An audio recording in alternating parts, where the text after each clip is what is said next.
Hello दोस्तों। इस video में हम लोग एसएससी जीडी 2025 का मैथ का पीवाईक्यू करने वाले हैं। आज का जो शिफ्ट है वो 12 फरवरी 2025 का सेकंड शिफ्ट है, डेट 20। देखिए, इसका मतलब ये है कि एसएससी जीडी का एग्जाम 2025 में जो हुआ था वो टोटल 42 शिफ्ट में हुआ था और अपनी एक सीरीज चल रही है जिसमें हम लोग डेली एक एक पीवाईक्यू सॉल्व कर रहे हैं। ओके, तो आज जो अपनी क्लास है वो 20वीं क्लास है, मतलब और 22 क्लास होनी बाकी है। Complete solution with explanation, all government exam preparation. आप किसी भी गवर्नमेंट एग्जाम की तैयारी करते हैं तो इस चैनल पर आपको सभी एग्जाम के पीवाईक्यू वीडियो देखने के लिए मिलेंगे। जीडी का एग्जाम आपका 27 अप्रैल से होने वाला है और 10 दिन बाकी है। जीडी का भी मैथ का एनालिसिस इस पर होगा, आप चाहें तो चैनल सब्सक्राइब कर सकते हैं।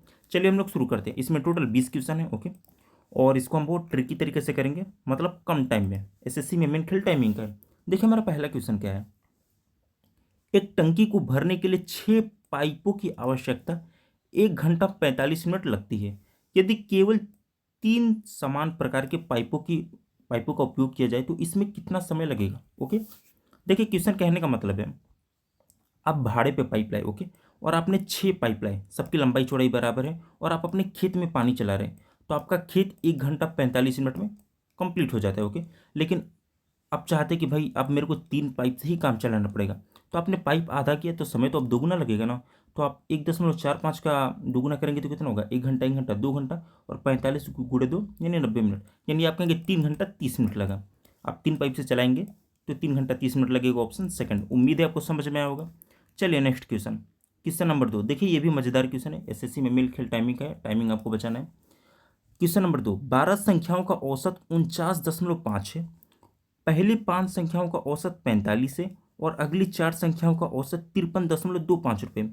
शेष 3 संख्याओं का औसत क्या है। ओके, आप इतना ऐसे नॉर्मल समझिए। चलिए देखिए, 12 संख्याओं का औसत कितना था, आपने कहा 49.5 है, मतलब हर संख्या पर 49.5 है, मतलब 12 लड़के हैं, उनको 49.5 रुपये देने थे प्रत्येक लड़के को। पहले 5 संख्याओं का औसत कितना है, आप कहेंगे 45। भाई यहाँ पे तो 49.5 बोले, मतलब कितना कम है। आपने बोला भाई 4.5 रुपये की घपलेबाजी होगी, 49.5 रुपये देना था, 45 रुपये दिया गया, तो आप कहेंगे 4.5 रुपये की घपलेबाजी हुई है। कितने लोगों को हुई है, तो आप कहेंगे 5 लोगों पे हुई है, यानी 5 लोगों को 4.5 रुपये 4.5 रुपये कम के ऐसे कम मिले। आपने कहा टोटल कितने कम मिले, तो 4.5 गुणे 5, आपने कहा 22.5। इसको जब आपको करेंगे, ये माइंड कैलकुलेशन करना है, लिखना नहीं है, बस समझाने के लिए कम। आपने कहा 22.5 रुपये कम मिले। आगे चलिए, अगले 4 संख्याओं का औसत 53.25 है। भाई 49.5 रुपये देना था, लेकिन 53.25 रुपये, यहाँ पे भी अपने रिश्तेदारों को ज़्यादा दिया गया।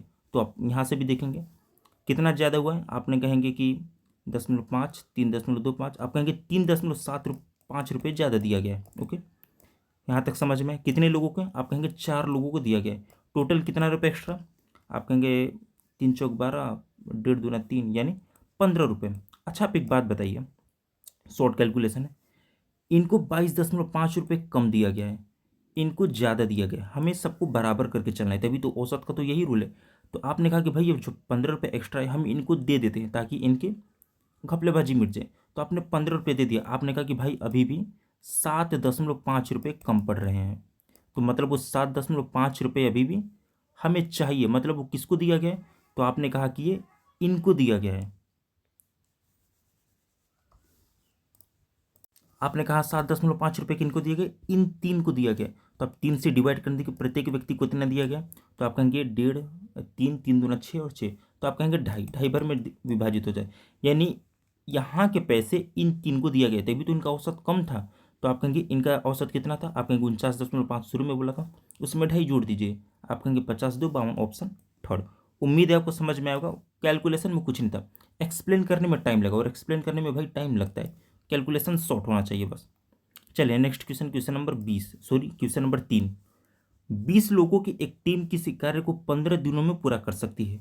6 दिन कार्य करने के बाद 10 कर्मचारी चले जाते हैं। शेष कर्मचारियों को पूरा कार्य करने में अतिरिक्त कितने दिन लगेंगे। ओके, देखिए नॉर्मल क्वेश्चन है। अच्छा आप इमेजिन कीजिए, 20 लोग की एक टीम है, 15 दिनों में कार्य पूरा कर सकते हैं। अच्छा एक बंदा एक ईंट उठाता है, तो 20 लोग हो तो एक दिन में 20 ईंट उठाए और 15 दिनों में काम किया, तो आपने कहेंगे कि टोटल 300 ईंट उठे। भाई 20 लोग हैं, एक आदमी एक ईंट उठाता है, तो एक दिन में तो 20 ईंट उठाए होंगे और 15 दिन तक काम चला था, तो 300 ईंट। कोई कन्फ्यूजन नहीं, आपने कहा कोई कन्फ्यूजन नहीं। ओके, 6 दिन कार्य करने के बाद 6 दिन तक सब सही चला, आपने कहा भाई 20 लोग थे, 6 दिन काम करके एक दिन में 20 ईंट उठाए, तो 6 दिन में आपने कहा 120 ईंट उठ गया, कितना बचा है, आपने कहा 180। देखिए क्वेश्चन कभी भी फॉर्मूले और ट्रिक से नहीं किए जाते, वरना एग्जामिनर क्वेश्चन घुमाएगा आप भी घूम जाएंगे, कॉमन सेंस से कीजिए। 180 ईंट बचे, हमें इतना उठाना है, 10 कर्मचारी चले जाते हैं, क्वेश्चन में क्या बोला है आगे, 10 कर्मचारी चले जाते हैं, यानी पहले कितने थे 20, अब कितने बचे 10 कर्मचारी बचे। तो आप बताइए 10 कर्मचारी है, 180 ईंट उठाने तो कितने दिन लगेंगे, आपने कहा डिवाइड किया तो 18 दिन। तो वही पूछ रहे हैं कि शेष कितने दिन लगेंगे, आपने कहा कि 18 दिन लगेंगे। नॉर्मल क्वेश्चन, आप ट्रिक और फॉर्मूला के पीछे बिल्कुल न जाइए। चलिए next question, question number 4। Raghav HDFC में कुछ धनराशि 4% वार्षिक ब्याज दर पर निवेश करता है। यदि 2 वर्षों के बाद राघव को चक्रवृद्धि ब्याज 102 रुपये मिलता है तो साधारण ब्याज क्या होगा, यह मानते हुए कि ब्याज वार्षिक रूप से संयोजित है। देखिए एक तरीका है जिससे SI और CI आप दोनों निकाल सकते हैं। क्वेश्चन में क्या करना है, आपने कहा ब्याज कितना है, आपने कहा 4% वार्षिक है दर है, 4% का फ्रैक्शन कितना होता है, आपने कहा 1/25, तो आप नीचे वाली संख्या लीजिए यानी 25। साल कितना दिए, आपने कहा 2 वर्ष, देखिए 2 वर्ष है तो आप स्क्वायर करेंगे, 3 वर्ष रहता है तो क्यूब करेंगे, 4 वर्ष रहेगा तो पावर 4। आप कहेंगे बहुत लंबा हो जाएगा, भाई लंबा नहीं होता, पावर दो ना, 25 का कितना होता है, आप कहेंगे 625। ओके, तो आपने टोटल अमाउंट कितना मान लिया 625, भाई मैथ है हम कुछ भी मान सकते हैं, ये हमारे ऊपर है। ओके, अब क्वेश्चन की तरफ चलिए। 4% वार्षिक ब्याज दर से 2 वर्षों के चक्रवृद्धि ब्याज जितना है। ओके, अब बात बताइए 625 रुपये है, इसका 4% निकालिए यानी 1/25, तो 625 का 1/25 कितना होता है, आपने कहा 25। ये पहले साल का ब्याज हो गया। ओके, पहले साल का SI और CI हमेशा बराबर होते हैं। दूसरे साल पे चलिए, दूसरे साल भी तो 4% है, तो आप कहेंगे 625 का फिर 1/4 सॉरी 1/25 निकालेंगे तो आप कहेंगे 25 होगा। ओके, ये SI है, CI का एक रूल है कि वो ब्याज पर भी ब्याज लेता है। पहले साल का तो बराबर होता है, लेकिन दूसरे साल में CI ब्याज पर भी ब्याज लेगा, इस पर भी, तो इसका भी 1/25 निकालिए। आप कहेंगे कि देखिए कैलकुलेशन कितना ईजी हुआ, पॉइंट में बिल्कुल नहीं गया। अब आपको एक एडिशनल जानकारी देता हूँ, देखिए ये जो है ये आपका साधारण ब्याज होता है। अगर आपसे पूछे कि भाई 4% के हिसाब से 2 साल का बताओ तो ये साधारण ब्याज हो गया। ओके, अगर आपसे पूछे सॉरी अगर आपसे 1 सेकेंड, अगर आपसे पूछे CI तो ये आपका टोटल CI है, ये SI है, ये टोटल आपका CI है। ओके, अगर आपसे SI और CI में अंतर पूछे तो आपका ये SI और CI में अंतर है, यहाँ से आप तीनों निकाल सकते हैं। सबसे बढ़िया तरीका, सॉरी भाई 1 सेकेंड, 1 मिनट लगेगा। 625 था, ये कितना था 25, ये कितना था 25 और ये था 1। आपको बता दिया क्वेश्चन में क्या बोले, चक्रवृद्धि ब्याज, चक्रवृद्धि ब्याज कितना होता है हमने बताया था, ये पूरा होता है, तो आप कहेंगे 25 25 50 51 रुपये। ओके, क्वेश्चन क्या बोल रहे हैं भाई, क्वेश्चन बोल रहे हैं चक्रवृद्धि ब्याज 102 रुपये मिलता है, 102 रुपये, और हमने कितना निकाला 25 25 50 51 निकाल दिया। क्वेश्चन में क्या पूछ रहे हैं, तो साधारण ब्याज क्या होगा, साधारण ब्याज ये वाला था, मैंने बताया था ना, ये साधारण ब्याज, ये पूरा चक्रवृद्धि ब्याज, और ये SI और CI में अंतर यानी साधारण चक्रवृद्धि में अंतर।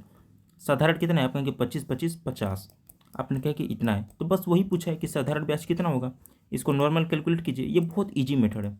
51 से 102 डिवाइड करेंगे, 2 बार में कटेगा, और 50 दूना 100, तो ऑप्शन आपका फोर्थ। भाई ऐसे क्वेश्चन पॉइंट में जाता ही नहीं, कितना भी बड़ा तगड़ा डाटा दे दे, कितना भी पॉइंट में दे दे, ऐसे आपका पूर्ण संख्या कटता है। ओके, क्योंकि हम उसी के फॉर्म में इसको मानते हैं जो आसानी से कट जाए। ओके, चलिए नेक्स्ट क्वेश्चन, क्वेश्चन नंबर 5, उम्मीद है आपको समझ में आया होगा।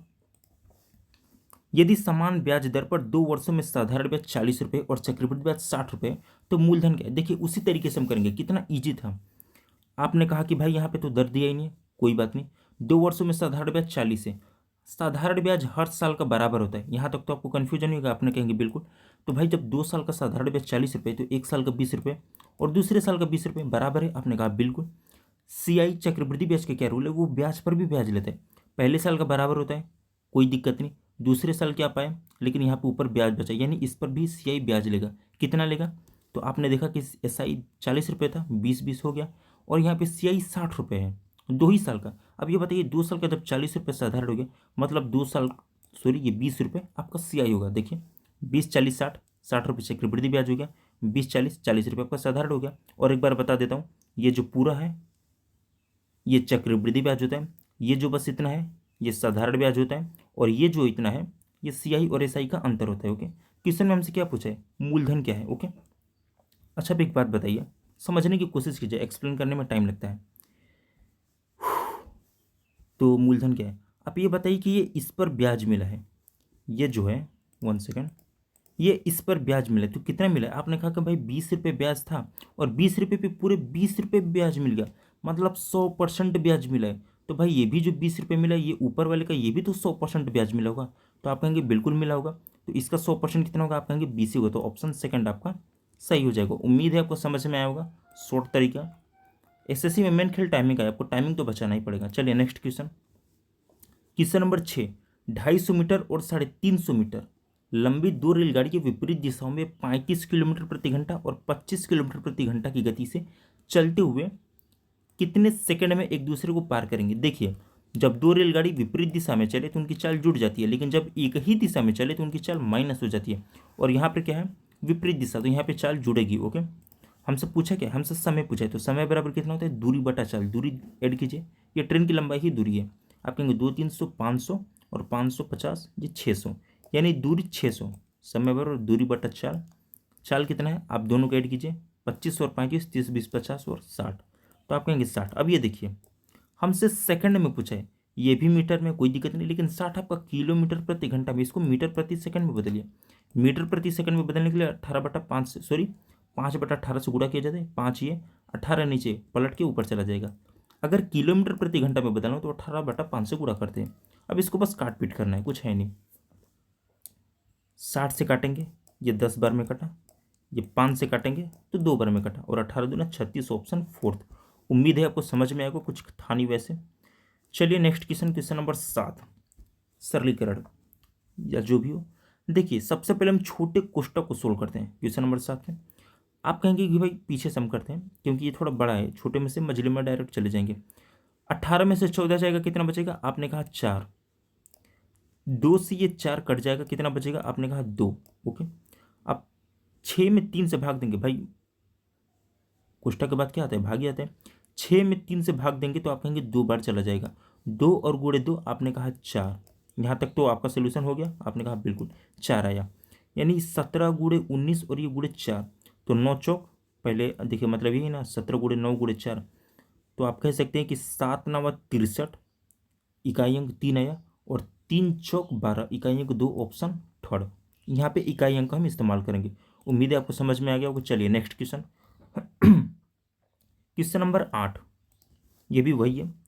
देखिए, इसको भी मान ज्ञात करना है। सबसे पहले हम छोटे कोष्टक को सोल्व करते हैं। 15 - 13 कितना आएगा, आपने कहा 2। 2 आएगा, 2 से ये 2 कट जाएगा, यहाँ तक तो हो गया। 3/3, 3 से 3 डिवाइड करेंगे, एक बार में कट गया। अब इसी पे पूरा बचा है, इसको सोल्व कीजिए। आपने कहा 7 × 5 = 35, इकाई अंक 5, ऑप्शन फर्स्ट। उम्मीद है आपको समझ में आएगा। कोई भी एसएससी जीडी का क्वेश्चन लॉन्ग नहीं है, बस आपको शॉर्ट में करना आना चाहिए। ओके, एसएससी में मेन खेल टाइमिंग का है। क्वेश्चन नंबर 9, वह सबसे छोटी संख्या जिसे 3 से घटाने पर 15, 25 और 55 से विभाज्य। 3 से घटाने पर, मतलब ये 825 नहीं है, आप कहेंगे ये 822 है।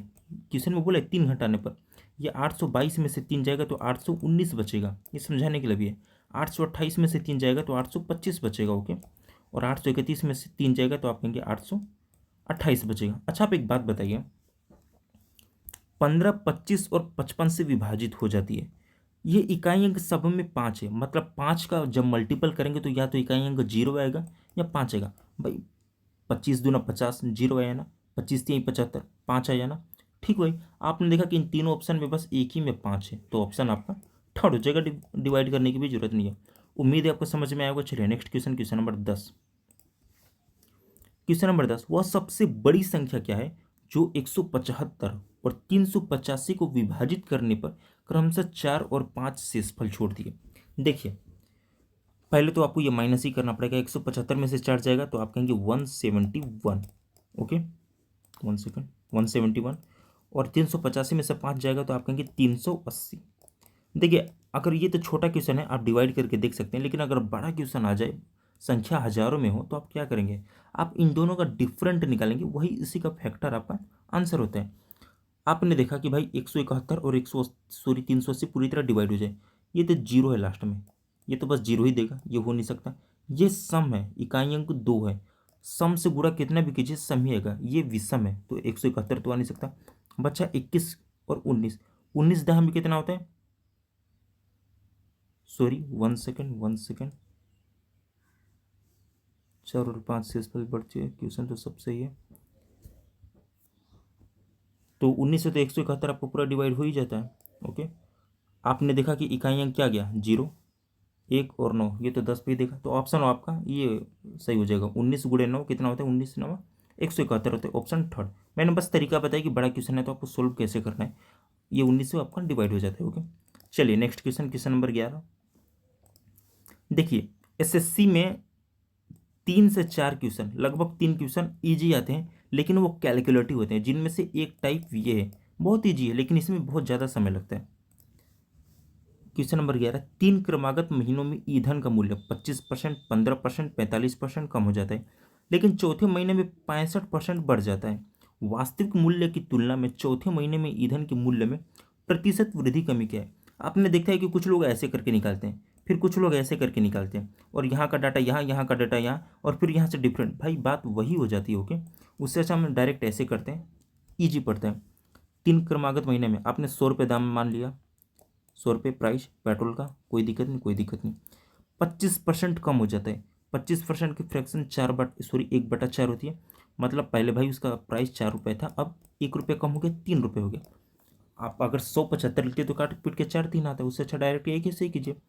15% का फ्रैक्शन आप कहेंगे 3/20 होते हैं, यानी पहले 20 रुपये दाम था, पहले 20 रुपये दाम था, अब 3 रुपये घट के 17 रुपये हो गया है। ओके, कोई दिक्कत नहीं, कोई दिक्कत नहीं।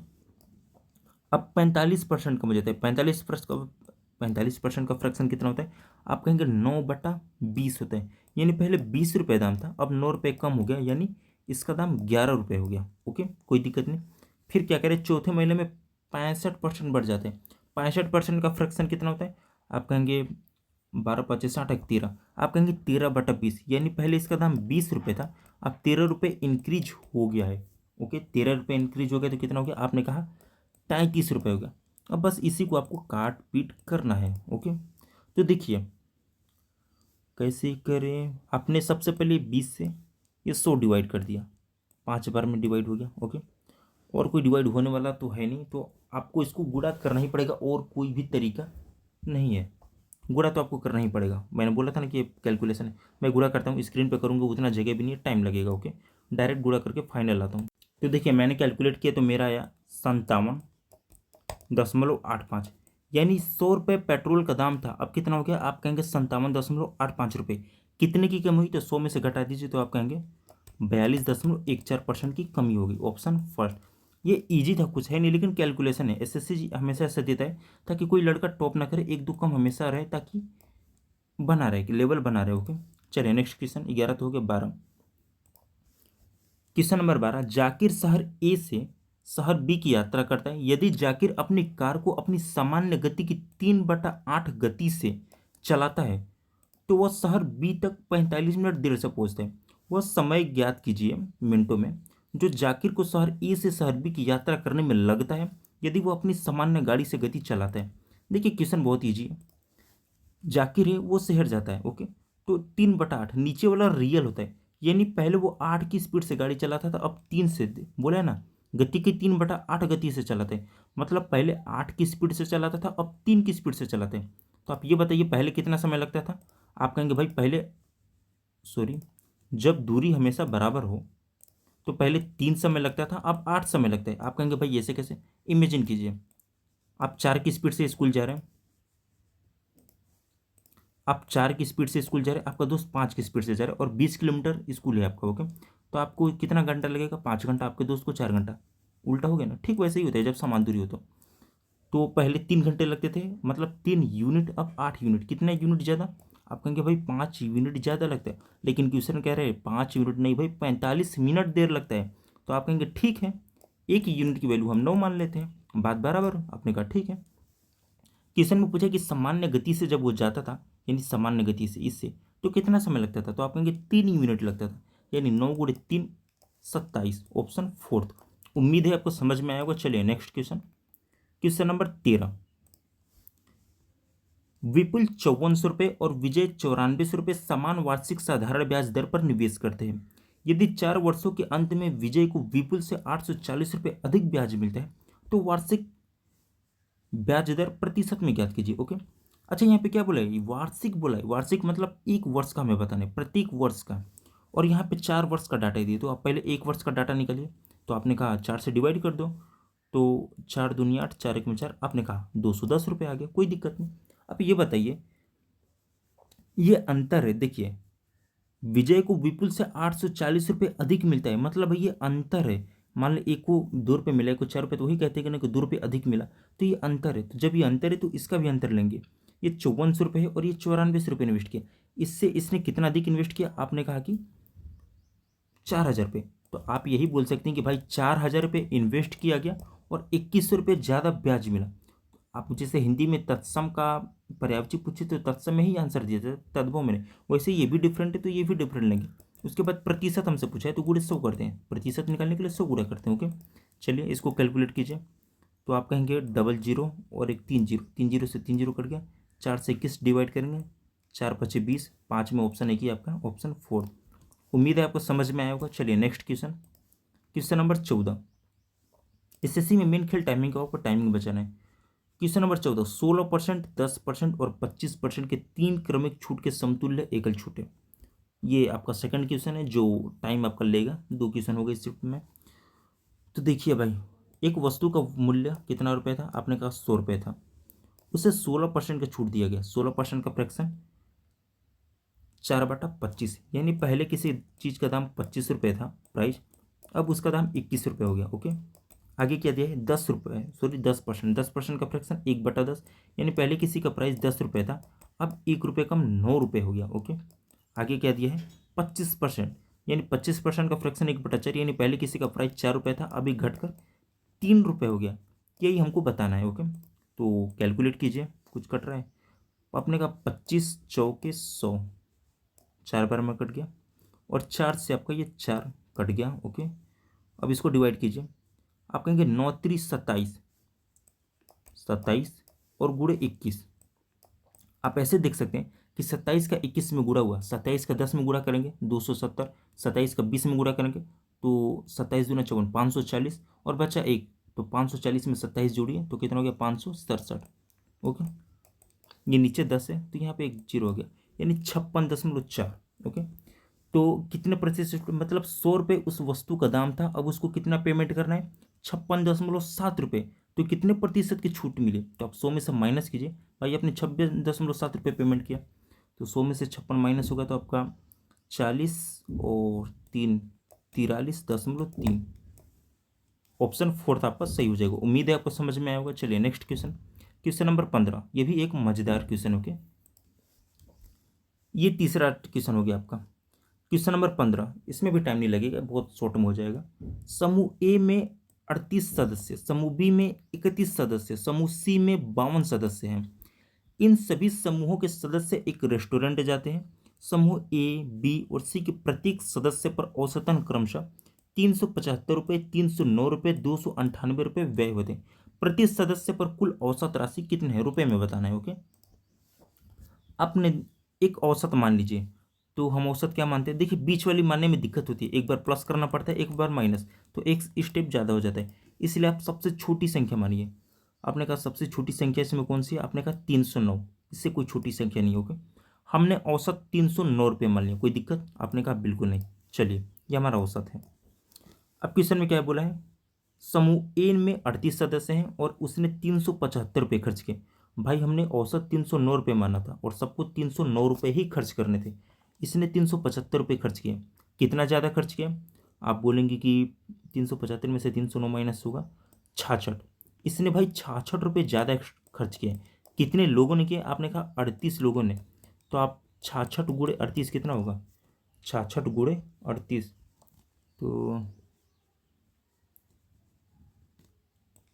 2508 होगा। ओके, आगे क्या दिया है, समूह बी 309 रुपये खर्च करता है। भाई हमने 309 रुपये माना था, कोई दिक्कत नहीं, ये रूल के मुताबिक है।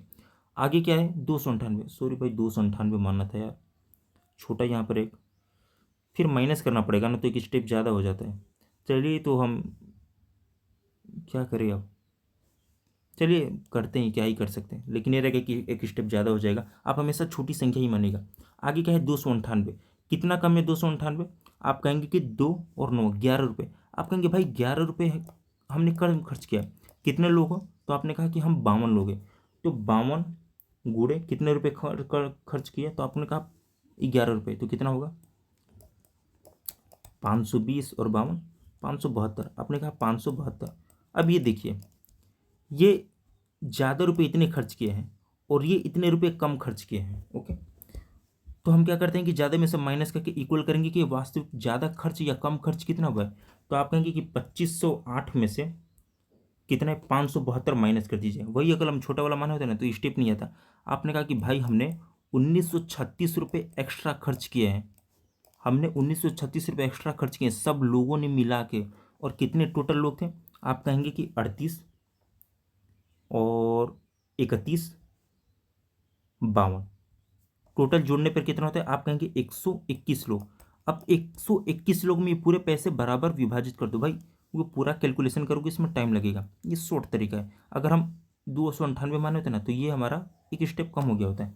तो आप क्या करेंगे 1936 को 1 to 1 से डिवाइड कर देंगे, तो आपका ये लगभग कितनी बार में कट जाएगा, एक बार में तो ये जाएगा। दूसरा पेन ले लेते हैं। एक बार में तो 121 कितना बचा, 193, तो फिर 6 का 1 6 के 6, यानी 16 बार में आपका ये पूरा डिवाइड हो जाता है। ओके, आपने 16 बार में पूरा डिवाइड कर लिया, यानी 16 रुपये एक्स्ट्रा खर्चे में प्रति व्यक्ति पे। आपने औसत कितना माना था 309 रुपये, तो 309 में 16 ऐड कर दीजिए तो कितना हो गया आपका 16 9 25, यानी 325 रुपये आपका औसत आ गया। उम्मीद है आपको समझ में आया होगा। कुछ क्वेश्चन में था नहीं, वरना आप इन तीनों को गुणा करते, फिर इन तीनों को गुणा करते, फिर इन तीनों को गुणा करते, फिर उन तीनों को जोड़ते, फिर इनके योग से भाग करते, तो बात वही पड़ जाती। ओके, चलिए नेक्स्ट क्वेश्चन, क्वेश्चन नंबर 16। भाई एक्सप्लेन करने में तो टाइम लगता है भाई। क्वेश्चन नंबर 16, 15 आम 250 रुपये में खरीदे गए, कोई दिक्कत नहीं, और 9 आम 200 रुपये में खरीदे गए। यदि सभी आमों को 240 रुपये प्रति दर्जन की दर से बेचा जाता है तो पूरे लेन देन में लाभ प्रतिशत क्या है। ओके, दशमलव में आएगा, 2 स्थान तक लेना है बोला है। आप एक बात बताइए आपने टोटल कितने आम खरीदेंगे, आपने कहा 15 आम और 9 आम, हमने टोटल 24 आम खरीद लिए। कितने रुपए के पड़े, आपने कहा 250 और 200 450 रुपये के। आप ये बताइए 24 आम 450 रुपये का खरीदे, उसने क्या है बोला है 240 रुपये प्रति दर्जन के भाव से बेचना है। तो आपने दर्जन के हिसाब से बोला, तो हम दर्जन का पहले वैल्यू निकाल देते हैं। तो भाई हमने 12 केले खरीदे या 12 आम खरीदे, कितने, इसका आधा, भाई 24 का आधा 12, तो 450 का आधा 225, यानी हमने 12 आम खरीदे 225 रुपये में, बेचे कितने 240 रुपये में। कितने का फायदा हुआ, आपने कहा 15 रुपये का फायदा हुआ। कितने पे हुआ, तो हमेशा सेलिंग प्राइस पे निकाला जाता है, सॉरी क्रय मूल्य पे निकाला जाता है। आपने 225 का खरीदा था 240 में बेच दिया, कितने का फायदा हुआ 15 रुपये, किस पे 225 रुपये पे। तो बस इसी को तो कैलकुलेट करना था। ओके, तो चलिए देखिए, हो अच्छा कैलकुलेट कीजिए, आप 25 से काटिए, तो 25 8 1 9, 25 नंबर 225 और 25 से काटेंगे तो ये 4 बार में कट जाएगा। ओके, फिर 15 चौक 60, 60 बटा 9, 9 से डिवाइड कीजिए, 9 25 45, 9 6 54, 6 में तो 2 ऑप्शन है, 9 6 54 दशमलव, तो दशमलव में तो आपका एक ही ऑप्शन है, ऑप्शन सेकंड। उम्मीद है आपको समझ में आएगा, ऑप्शन सेकंड। चलिए नेक्स्ट क्वेश्चन, क्वेश्चन नंबर 17। ये भी नॉर्मल क्वेश्चन है। सूरज 9 दिनों में एक कार्य का 1/12 भाग पूरा करता है, इस दर से कार्य पूरा करने में उसे अतिरिक्त कितने दिन लगेंगे। आप एक बात बताइए, एक मिनट एक मिनट, 9 दिन में एक कार्य का 1/12 भाग पूरा करते हैं, इस दर से कार्य पूरा करने में, ओ कन्फ्यूजन किया है, जल्दबाजी में लोग गलत करेंगे इसे। देखिए आप 9 दिन में 1/12 भाग करते हैं, मतलब 12 ईंट उठाना था, एक ईंट उठाने में आपको 9 दिन लग गए। कितने ईंट बचे, आपने कहा 11 ईंट बचे, टोटल 12 ईंट थे, 1/12 यानी एक ईंट उठाने में आपको 9 दिन लग गए। ओके, तो 11 ईंट बचे, तो 11 9 गुणे 9 आप कहेंगे 99। तो क्वेश्चन में बोले कि इस दर से कार्य पूरा करने में उसे अतिरिक्त कितने दिन लगेंगे, 11 ईंट उठाने हैं बस, तो अतिरिक्त 99 दिन लगेंगे। आप 108 नहीं मारेंगे, आप 12 नाम 108 करेंगे, ये जल्दबाजी में गलत होगा, सही ऑप्शन 99 होगा। ओके, चलिए नेक्स्ट क्वेश्चन, क्वेश्चन नंबर 18। ये तो नॉर्मल है। यदि x का 2% 264, तो x बराबर, भाई 2% की वैल्यू 264 है, 1% की वैल्यू कितनी होगी, 2 के में 2, 2 3 6 और 2 दूनी 4, तो 100% की वैल्यू डबल जीरो जोड़ दो 13,200, ऑप्शन फोर्थ। ओके, चलिए नेक्स्ट क्वेश्चन, क्वेश्चन नंबर 19, ये मज़ेदार क्वेश्चन है, नॉर्मल ये भी। 400 आम 1230 रुपये प्रति 100 के भाव से खरीदे गए और 880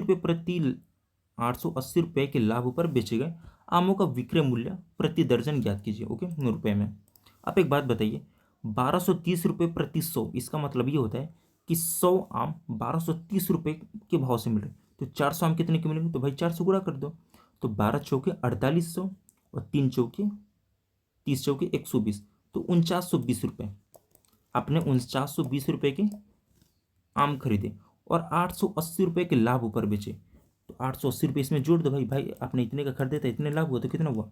49 एक 50 और 58, तो आपने कहा कि टोटल हो गया आपका 5800। आपने 5800 के लाभ पर बेच दिया, कोई दिक्कत नहीं। बोले आमों का विक्रय मूल्य प्रति दर्जन ज्ञात कीजिए, प्रति दर्जन। तो आपने 400 से डिवाइड कीजिए, क्योंकि टोटल 400 आम है, लेकिन बोला भाई मुझे एक आम का नहीं, मुझे दर्जन के हिसाब से चाहिए, तो आपने 12 से भाग किया, ये भाग ऊपर पलट के गुणा में चल गया। ओके भाई, दर्जन निकालने के लिए 12 से भाग करते हैं ना। ओके, तो इसको आप कैलकुलेट करना है बस। ओके, आपने डबल जीरो को काटा 4 से, 12 को काटा 3 बार में, तो इसका डिवाइड कीजिए, 3 बटे 24 को 4 हासिल 2, 3 पचे 15, 15 तो 17, 174, ऑप्शन थर्ड। उम्मीद है आपको समझ में आएगा। चलिए next question, question number 20। 10 semi त्रिज्या वाले गोले का आयतन ज्ञात कीजिए। पाई बराबर 3.141, तो इसका फॉर्मूला 4/3 पाई आर क्यू। हाँ, लगभग यही होता है। गोले का आयतन कितना होता है? 4/3 पाई आर क्यू, 4/3 पाई। पाई बराबर 3.141 बोला है मान लेने के लिए। तो देखो भाई 3.141 है, अब सोचो कैलकुलेशन में इसकी हालत क्या होगी।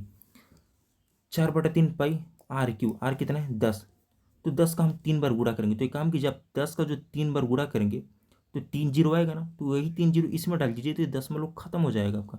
अरे भाई 10 गुणे 10 गुणे 10 ये होगा ना, तो 3 जीरो यहाँ पे डाल दो, खत्म हो जाएगा। तो आप 4 गुणे, ये पूर्ण संख्या बन गई, ये दशमलव आपका कट गया। ओके, तो 3 से इसको डिवाइड कर सकते हैं, आपने कहा बिल्कुल। तो 3 एकम में 3, ओके, क्या बचा आपका? 14, तो 3 चौक 12 और 2 बचा 3 सते 21, ये आपका 0, क्योंकि पूरा डिवाइड हो गया था। ओके, तो 3141 आपका 1047 से डिवाइड हो जाएगा, जब पूरी कट जाती है तो 0 लेते हैं। अब इसके इसमें डिवाइड कीजिए, तो आप कहेंगे 4 सते 28, इकाई अंक तो सबका सेम है। 4 चौक 16 और 2 18, हासिल 1, 4 एक में 4, 4188, ऑप्शन फोर्थ। उम्मीद है आपको समझ में आया होगा। ओके, देखिए क्वेश्चन को एक्सप्लेन करने में शॉर्ट में टाइम तो भाई लगता है, बोलने में ज़्यादा टाइम लगता है, इसलिए आपको लगता होगा कि ज़्यादा टाइम लग रहा है। और मैथ में कभी भी फॉर्मूला और ट्रिक का यूज नहीं करते, क्वेश्चन घुमाएगा आप भी घूम जाएंगे। कॉमन सेंस का यूज कीजिए, देखिए क्वेश्चन कहना क्या चाहते हैं उसके अनुसार लगाइए।